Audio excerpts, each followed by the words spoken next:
శ్రీమాత్రే నమః. అందరికీ నమస్కారం అండి. కష్టాలు లేని జీవితం ఈ భూమి మీద ఎవరికి ఉండదు. అలాగే కన్యా రాశి వారికి కూడా కష్టాల రుచి ఎప్పుడూ మర్చిపోలేని విధంగా ఉంటుంది. వీరికి చిన్ననాటి నుంచే బాధలు పరిచయమైపోతాయి. చిన్న చిన్న విషయాలకు గుండె బరువెక్కుతుంది.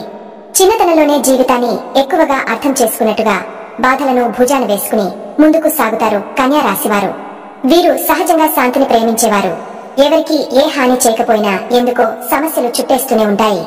ఎవరి విషయంలోనూ చెడుగా ఆలోచించని వీరు వారే బాధపడే పరిస్థితుల్లో ఉంటారు. వీరికి తమ చుట్టూ ఉన్నవాళ్లే ఎక్కువగా బాధలు సృష్టిస్తుంటారు. నమ్మిన వాళ్ల చేతిలో మోసపడి తలదించుకునే స్థితికి వచ్చిన సందర్భాలు తక్కువే కావు. ఎంతో గట్టి మనస్తత్వంతో గడిపే ఈ రాశివారు లోపల మాత్రం చిన్న చిన్న విషయాలకు కూడా బాధపడిపోతారు. కొన్నిసార్లు ఏదో ఒక పని చేయాలన్నా దానికి ముందు ఎన్నో అడ్డంకులు ఎదురవుతుంటాయి. దాన్ని చూసి నాకు ఎందుకిలాంటి జీవితం అనే బాధ కలుగుతుంది. అప్పుడప్పుడు జీవితాన్ని తిట్టే స్థితికి చేరుకుంటారు. ఏదో పాపం చేసినట్లున్న ఈ జన్మలో, లేకపోతే దేవుడు నన్నే ఎందుకు ఇలా పరీక్షిస్తున్నాడు అనే గుండె లోతులో మాటలు తలెత్తుతుంటాయి. దేవుడంటే గౌరవమున్నా కొన్ని క్షణాల్లో ఆయన పట్ల కూడా అనుమానాలు కలుగుతుంటాయి. అయినా మనసులో ఎక్కడో ఓ మూలలో ఆ దైవం ఉంది. తెలియకపోయినా ప్రతి కష్టాన్ని గమనిస్తూ ప్రతి బాధ వెనక ఓ అర్థం పెడుతూ మిమ్మల్ని గమనిస్తున్న ఓ మహా దైవ శక్తి మీ ఇంట్లోనే ఉంది. మీరు నమ్మకపోయినా ఆ శక్తి మీతో ఉందని చెబుతాను. ఆ దైవం ఎవరో కాదు, సాక్షాత్తు పరమేశ్వరుడు, మహాదేవుడు, శివుడు. ఆయన మీ జీవితంలోకి శాంతంగా ప్రవేశించి మీ కష్టాలను ఎటూ పారదిస్తున్నాడు. మీరు ఎప్పుడూ అనుకోనిది జరగకపోవడం, ప్రమాదం త్రుటిలో తప్పించుకోవడం, మిత్రులలో దాగిన శత్రువులు బయటపడడం, ఇవన్నీ ఆయన లీలలో. మహాశివుడు స్వయంగా ఒక సానుకూల తరంగంగా, ఒక తెలివైన ఆలోచన రూపంలో, ఒక ఉపదేశం రూపంలో మీ జీవితం వైపు వస్తున్నాడు. మీరు ఎప్పుడైనా అర్థం చేసుకోకపోయినా ఆయన మీకోసం మౌనంగా పనిచేస్తున్నాడు. ఎన్నిసార్లు మీరు ఒంటరిగా మదనపడినప్పుడు నాకెవరు లేరు అన్న సమయంలో మీ ముందే ఉన్న దైవాన్ని మీరు చూడలేకపోయారు. కానీ ఆయన మాత్రం ఒక్క క్షణం కూడా మీతో ఉండడం మానలేదు. ఆయన మీకోసం పనిచేస్తున్నాడు, మీ అదృష్టాన్ని మలచడం కోసం. కన్యా రాశివారు సహజంగా విశ్లేషణాత్మకత, శుభ్రత, నియమానుసారత కలిగిన వారు. ఈ లక్షణాలన్నీ శివునికి దగ్గరగా ఉంటాయి. అందుకే ఈ రాశి వారిని పరమేశ్వరుడు ప్రేమతో గమనిస్తూ ఉంటాడు.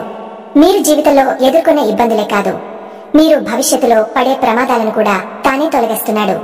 ఒక్కసారి ప్రశాంతంగా వెనక్కి చూసుకోండి. మీరు నమ్మిన కొంతమంది చేసిన ద్రోహం మీ జీవితాన్ని ఎలా మార్చేసిందో గుర్తొస్తుంది. అయితే ఆ ద్రోహాన్ని దీవెనగా మార్చినది ఎవరు? అదే ఆ శివుడి గమనిక. మీ ఇంట్లో ఎప్పుడైనా ఓ సుగంధ వాసన అనుకోకుండా రావడం, ఓ శాంతి వాతావరణం ఏర్పడడం, కర్పూర వాసన గాలి ద్వారా రావడం, గంటలు మెల్లగా వినిపించడం, ఇవన్నీ సాక్షాత్తు ఆయన ఉనికికి సంకేతాలు. ఆయన పెద్ద పూజలు, హోమాలు, ఖర్చైన వ్యవహారాలేమీ కోరడు. కేవలం మీ భక్తిని, నిర్మలమైన హృదయాన్ని ఒక్క హార్దికంగా ఉచ్చరించిన ఓం నమః శివాయ మంత్రాన్ని మాత్రమే ఆశిస్తాడు. కనుక ప్రతిరోజు ఉదయాన్నే స్నానం చేసి పూజ మందిరంలో ఉన్న శివుని పటానికి నమస్కరించి 108 సార్లు ఓం నమః శివాయ జపించండి. ఈ జపం మీరు ఎన్నాళ్లుగానో భరించిన మానసిక భయాలను తొలగిస్తుంది, మీలో ధైర్యాన్ని నింపుతుంది. ప్రతి సోమవారం లేదా శనివారం ప్రదోషకాలంలో శివాలయంలో స్వయంగా రాగచెంబుతో నీరు పోసి జలాభిషేకం చేయండి. ఒక్క మారేడు దళం సమర్పించి ఒక దీపం వెలిగించి, ఇది నా బాధ స్వామి, నీవు విను అని శ్రద్ధగా చెప్పండి. శివుడు మిమ్మల్ని వదలడు. అతని దయే మీ జీవితాన్ని నడిపిస్తుంది. ఇతడే మీ పునర్జన్మకు మార్గం చూపించే సాక్షి. మీరు ఇప్పుడు చదివిన ఈ మహత్కార్యం ఇప్పుడే ముగిసిపోదు. ఎందుకంటే శివుడి కృప అనేది మనం అర్థం చేసుకునే పరిమితిలో ఉండదు. అది అనంతం, అది అక్షయమైనది. కన్యా రాశి వారికి ఈ జీవన ప్రయాణం ఎన్నో చిక్కులను, మలుపులను, ఆశలు, ఆశాభంగాలు కలగజేస్తుంది. కానీ ప్రతి ఒక్క అనుభవం వెనుక కూడా ఒక శిక్షణ ఉంటుంది, ఒక సందేశం ఉంటుంది. అదే శివుని అనుగ్రహంలో దాగిన గొప్పతనము. మీరు కొన్ని రోజులు శాంతిగా గడిపినప్పుడు ఏం జరుగుతోంది అనే అనుమానం వచ్చేంతగా, బాధ లేకపోతే అసహనంగా అనిపించేంతగా మారిపోయారు. అది మీపై ఉన్న శక్తుల ప్రభావం కాదు, అది మీరు దీర్ఘకాలంగా అనుభవించిన శత్రు శక్తుల ఛాయ. కానీ శివుడు తాను ఏమైనా చేసే ముందుగా మనలను తగినవారిగా తయారు చేస్తాడు. అతని అనుగ్రహానికి అర్హత సాధించాలంటే మనం ఆత్మవిశ్వాసాన్ని కోల్పోకూడదు. మీరు చేసిన ప్రతి ఆరాధన, ప్రతి అక్షరం, ఓం నమః శివాయ అనే ఒక్క పంచాక్షరి మంత్రాన్ని జపించిన ప్రతి శ్వాస ఒక దివ్య తపస్సుగా మారుతుంది. కనుక ఒక్క రోజు కూడా వృధాగా పోనివ్వకండి. ప్రతి ఉదయం మీరు నిద్రలేచే క్షణం ఓం నమః శివాయ అని ఒక్కసారి భక్తితో తలచండి. ఆ శబ్దం మీ నాడులలో, మీ శ్వాసలో కలిసిపోతుంది. శివుడు అంగీకరిస్తాడు. మీరు ఆ రోజంతా ప్రశాంతంగా గడుపుతారు. మీరు మౌనంగా ఉన్నప్పుడు కూడా మీ హృదయం లోపల నుంచి ఓ శక్తి నన్ను చూస్తోంది, నన్ను రక్షిస్తోంది అనే నమ్మకం కలగాలి. అది కలిగిన క్షణమే శివుడి కృప పనిచేయడం ప్రారంభిస్తుంది. కన్యా రాశివారు విశ్లేషణాత్మకులు, శ్రమజీవులు, బుద్ధిమంతులు. కానీ ఎక్కువగా తాము ఎందుకు పుట్టామో, ఎవరి కోసం తమ జీవితాన్ని ధారపోస్తున్నామో అర్థం చేసుకోకముందే బాధల కొలనులో చిక్కిపోతారు. శివుని అనుసంధానం అదే సమయంలో మన మనస్సులో ఉన్న ప్రశ్నలకు సమాధానంగా మారుతుంది. కొన్ని రోజులు మీలో ఏదో తెలియని ప్రశాంతత అనుభూతి కలిగించిందా? శరీరానికి అలసట ఉన్నా మనసు ఆహ్లాదంగా ఉందా? ఇది సాధారణం కాదు, అదే శివుని శాంతి తరంగాలు. మీరు పట్టుకున్న రుద్రాక్ష, మీ తలుపులలో తలచిన ఆ శివుని రూపం, ఒక్కసారి కూడా కన్నిటి మధ్య పాడిన శివ శంకర శంభో అనే పాట, ఇవన్నీ అతనితో మీ మధ్య ఉండే పరమ పవిత్రమైన దారి. మీరు చేయగలిగేది చాలా చిన్నది కావచ్చు, కానీ శివుడు చూసేది మన హృదయ భావం మాత్రమే. మీరు మీ ఒక్కసారి నన్ను కాపాడు అన్నప్పుడు మీరు ఆ ప్రాణాపాయం నుంచి ఎలా బయటపడారో గుర్తుందా? అది మీరు చూసిన డాక్టర్ కాదు, రాసిన మందు కాదు, అదే శివుడు.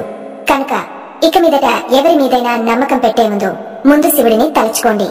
మీరు చేయబోయే ప్రతి పని ముందు ఓం నమః శివాయ మంత్రంతో ప్రారంభించండి. ఎవరి మాటల మీదైనా అనుమానం వచ్చినప్పుడు శివుని సమక్షంలో మాట్లాడండి.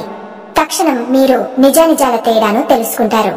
మీరు ఏ కష్టాల్లో ఉన్నా శివుడే మిమ్మల్ని కష్టాలను తీర్చగలడు. శివుడు అనేది దేవుడి రూపమే కాదు, శివుడు అనేది ధైర్యం, నిజాయితీ, సహనశక్తి, సత్యనిష్ట అన్నింటి సంకేతం.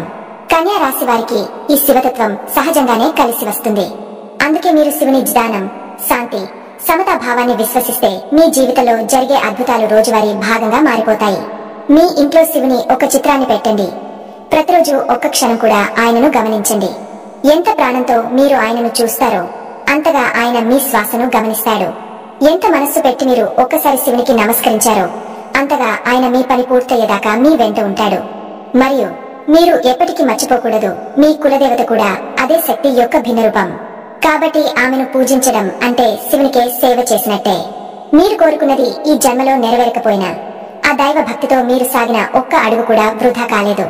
ఆ దివ్య ప్రయాణంలో మీరు అర్థం చేసుకునే ప్రతి అనుభవం, ప్రతి మనస్పర్ధ, ప్రతి కలహం ఒక అంతిమ శాంతికి దారితీస్తుంది. మరియు మీరు ఎదురు చూస్తున్న ఆ శాంతి శివునిలోనే ఉంది.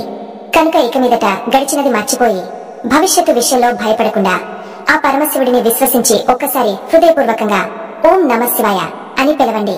చూడండి, మీలో ఏదో వెలుగుతుంది. అదే మీ జీవిత మార్పుకు మొదటి మెట్టు. మరియు మర్చిపోవద్దు, మీరు పూజించవలసిన మరో శక్తి ఉంది. అదే మీ కులదేవత. ఆమె లేదా ఆయనే మీ కుటుంబానికి రక్షణ కవచం, మీ ఇంటి శక్తి. మీరు ఎక్కడైనా ఉంటే సరే మీ కులదేవతను మరవకండి. ఎవరో తెలియకపోతే పెద్దలను అడిగి తెలుసుకోండి. ఫోటో పెట్టి ప్రతిరోజు దీపారాధన చేయండి. వీలైతే వారి పేరును మీ హృదయంలో స్థాపించండి.